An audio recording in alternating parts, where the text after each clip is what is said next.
Okay students, अब हम बात करेंगे इनफिक्स टू प्रीफिक्स कन्वर्जन की। ठीक है,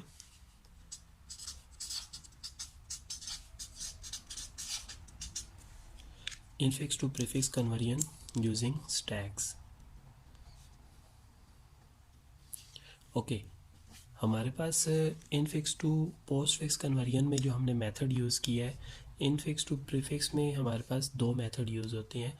एक मेथड ये कहता है कि अगर हमने इनफिक्स टू प्रीफिक्स में जो ऑपरेशंस थे उनको स्टैक्स में इंसर्ट किया था, और जो ऑपरेंड्स थे, जो ऑपरेशंस थे उनको हमने स्टैक में इंसर्ट किया है, जो ऑपरेंड्स थे उनको हमने एरे में इंसर्ट किया है। ठीक है, लेकिन इसमें ये कहते हैं कि हमारे पास जो ऑपरेशंस हैं उनको एरे में इंसर्ट करो, और जो ऑपरेंड्स हैं उनको स्टैक में इंसर्ट कर दो। ठीक है, ये हमारे पास इनफिक्स टू प्रीफिक्स में कहते हैं, लेकिन ये मेथड थोड़ा सा डिफ़िकल्ट है, मैं इसको यूज़ नहीं करा रहा। इंस्टेड ऑफ दैट मैं आपको इसका रिवर्स ऑर्डर यूज़ करवा रहा हूँ। ठीक है, रिवर्स ऑर्डर किस तरह से है हम इसको देखते हैं। तो इनफिक्स टू प्रीफिक्स का जो रिवर्स ऑर्डर है वो ये कहता है कि suppose you have an expression, like एक सिंपल एक्सप्रेशन ले लेते हैं, A plus B asterisk C divide by D. एक सिंपल एक्सप्रेशन हमने ले लिए। सबसे पहले इस एक्सप्रेशन को हम पैरेंथेसिस लगाएंगे। पैरेंथेसिस कैसे लगेंगी, वही रूल, पार्सिंग रूल हमारा यूज़ होगा जो ऑलरेडी हम यूज़ करते आ रहे हैं। जैसे हमारा रूल क्या था कि फोकस आउट प्रॉब्लम हो रही है।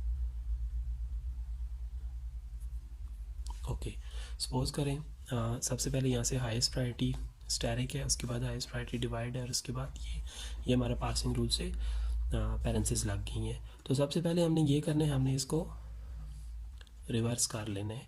रिवर्स कैसे होगा, no D divided by C asterisk B closing closing plus A closing. ठीक है, ये हमारे पास रिवर्स ऑर्डर आ गया। ठीक है, ये हमारे पास इस एक्सप्रेशन का रिवर्स आ गया। सबसे पहले जब हमने रिवर्स कर लिया, उसके बाद हम क्या कर रहे हैं, उसके बाद हम सेम रूल फॉलो कर रहे हैं जो हमने infix to postfix conversion में यूज़ किया था। Array stack token and array implementation. Okay, I'm writing very fast, so don't go to my writing or spell mistakes, just check the method of conversion. अच्छा, यहाँ सबसे पहले हमारा token है opening. हमने ओपनिंग पैरेंथेसिस को रीड किया और उसे स्टैक में इंसर्ट किया, बिकॉज रूल्स ये कहते हैं कि जब हमारे पास एक ऑपरेशन आए तो हम उसको स्टैक में इंसर्ट कर लें। एरे हमारे पास एम्प्टी है, स्टैक हमारे पास, और स्टैक इम्प्लीमेंटेशन, स्टैक हमारे पास एम्प्टी नहीं है, स्टैक में हमारे पास एक पैरेंथेसिस है। ठीक है, उसके बाद दोबारा हमने एक ओपनिंग पैरेंथेसिस को रीड कर लिया। जब ओपनिंग पैरेंथेसिस को फिर रीड किया, उसको हमने स्टैक में इंसर्ट किया। हमारे पास एरे स्टिल एम्प्टी है, और स्टैक में अब हमारे पास दो ओपनिंग पैरेंथेसिस हो गई हैं। ठीक है, उसके बाद हमने डी को रीड किया। डी को रीड किया तो स्टैक एज इट इज़ रहेगा, डी एरे में आ जाएगा, स्टैक के अंदर वही वैल्यूज़ हैं। फिर हमने डिवाइड को रीड किया। डिवाइड हमारे पास स्टैक में आएगा क्योंकि एक ऑपरेशन है, डी एज इट इज़ रहेगा, और स्टैक की न्यू वैल्यू कुछ इस तरह से बन जाएगी।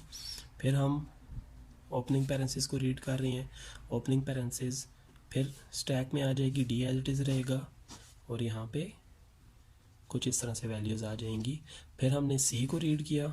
सी को रीड किया, अब क्योंकि सी हमारे पास एक ऑपरेंड है, इसलिए सी हमारे पास एरे में आ जाएगा, और स्टैक की जो वैल्यूज़ हैं वो सेम रहेंगी। अब हमने स्टैरिक को रीड किया। स्टैरिक एक ऑपरेशन है, इसलिए स्टैरिक स्टैक में आ जाएगा, एरे हमारे पास एज इट इज़ रहेगी, और स्टैक की न्यू वैल्यू हमारे पास ये बन जाएगी। ठीक है, this is a opening parenthesis not C. उसके बाद बी को रीड किया।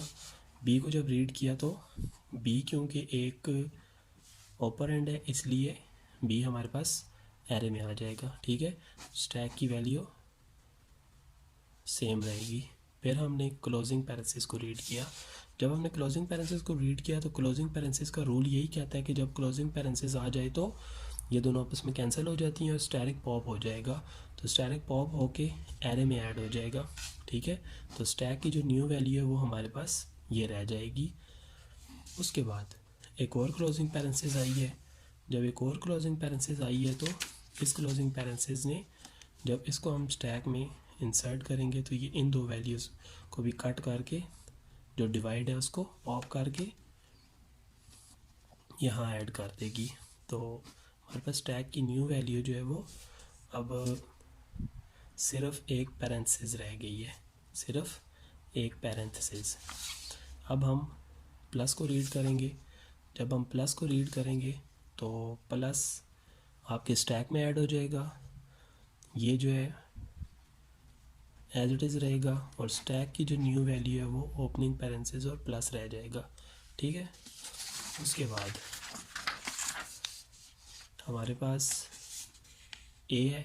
जब हम ए को रीड करेंगे टोकन में ए आ जाएगा, स्टैक में हमारे पास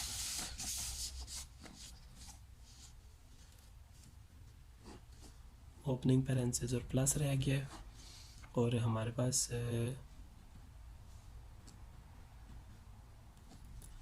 एरे में ये रह गया है, और जो स्टैक है उसकी इम्प्लीमेंटेशन में हमारे पास ये दो हैं, ठीक है।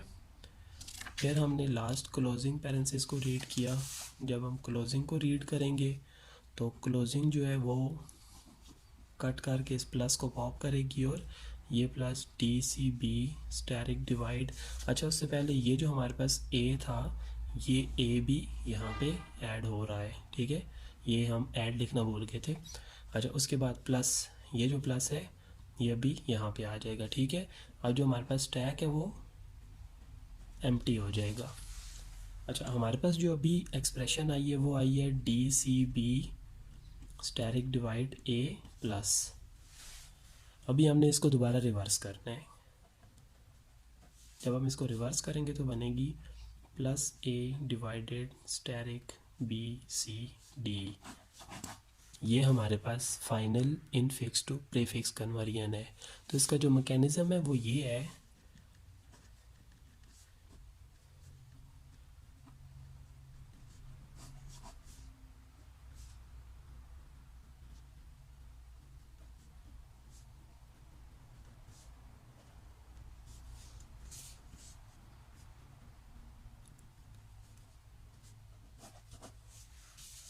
आप एक इनफिक्स एक्सप्रेशन लें, उसको रिवर्स करें, रिवर्स करके उसको infix to postfix convert करें और उसको फिर रिवर्स कर लें, ठीक है।